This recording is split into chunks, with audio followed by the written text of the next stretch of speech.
Hi, my name is Perla, and the topic for my presentation is management and communication. Martin Luther King, Gandhi, and Steve Jobs, just to mention a few, were all successful communicators. Although in different arenas, all men above left his mark of being a successful leader embedded in all hearts and minds of all. Noting success factor would not be possible without effective techniques of communication. Communication is the leader's information highway. It flows freely in both directions and in every circumstance, in good times and especially in challenging ones.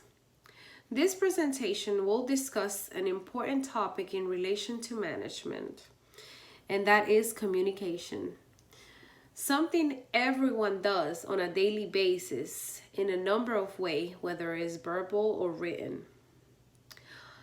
We are all born with an innate behavior, which is the root of communication, whether it's verbal, like a baby baffling, or expressive, like a person sticking out his tongue or her tongue in hopes of making someone mad.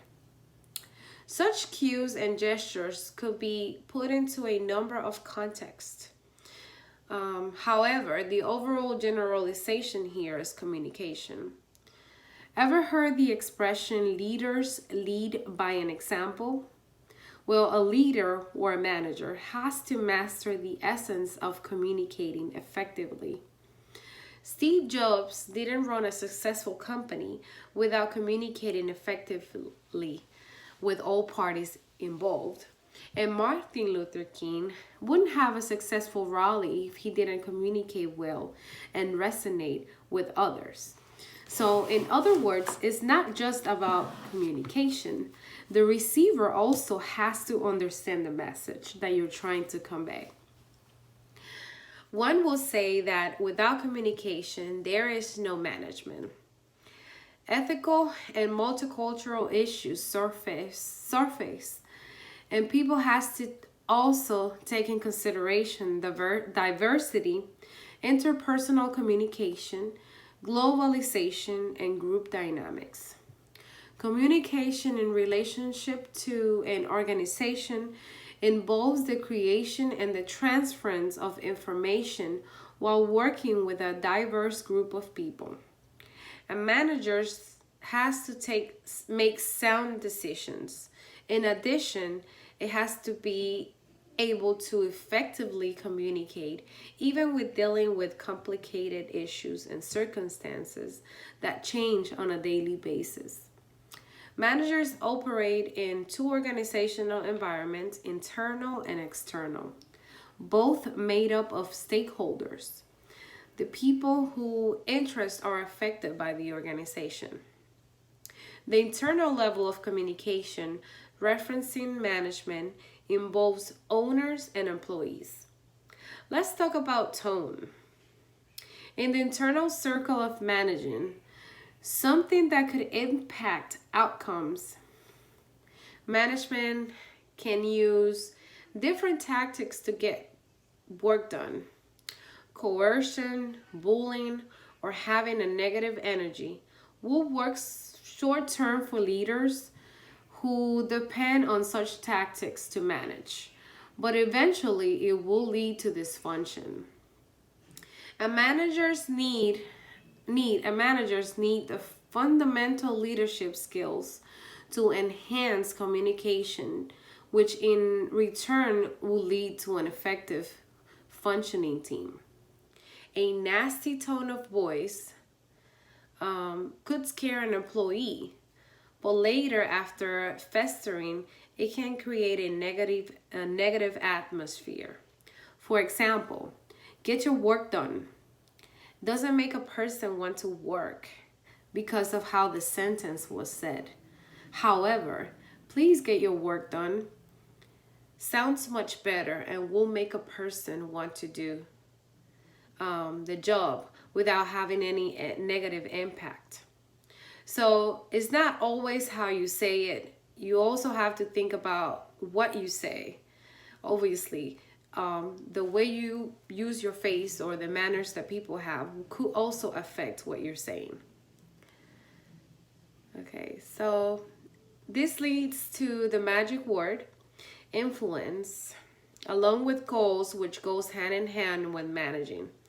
Influence can carry value or weight, and goals are important aspects of activities that influential leaders employ. And managers has to pull things together, and it can't be done without communication. Steve Jobs didn't key influencers cultivate and nurture. Steve Jobs didn't communicate the same way that Gandhi did. Therefore, not all managers and leaders communicate in the same manner. They use different styles. A manager has to convey the conveyor with confidence, which leads to gaining credibility in a formal or informal arena. Moreover, influence is the culmination of a number of actions that happen daily, hourly, monthly, and ongoing. Managers who communicate effectively do so with reports, one-on-one meeting, mentoring, or coaching sessions, or through career planning conversations. I personally think that a manager should also be always be available for their employees. There shouldn't be any issues on whether an employee needs to think about talking to a manager. If there's any problems, a manager should always be available and should always have a welcoming attitude. Key influencers cultivate and nurture his or her system. He or she understands people and find ways to resonate with their beliefs. Leaders who are confident communicate with credibility. And in addition, they are believable, specific, and authentic when it comes to achieving goals. Attitude, appearance, and actions all impact views. Furthermore, it will reveal strengths and weaknesses. Managers dealing with external parties such as stakeholders have to be able to convey or communicate in a manner that is pleasant to all parties. Therefore, taking the nastic verbal approach will not be effective.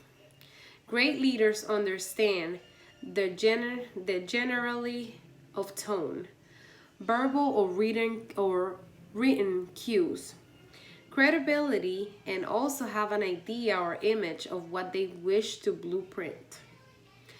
Concluding, knowing strengths in the workplace, along with being able to communicate effectively while conducting a meeting or an email, it's pertinent and all coincide with communication.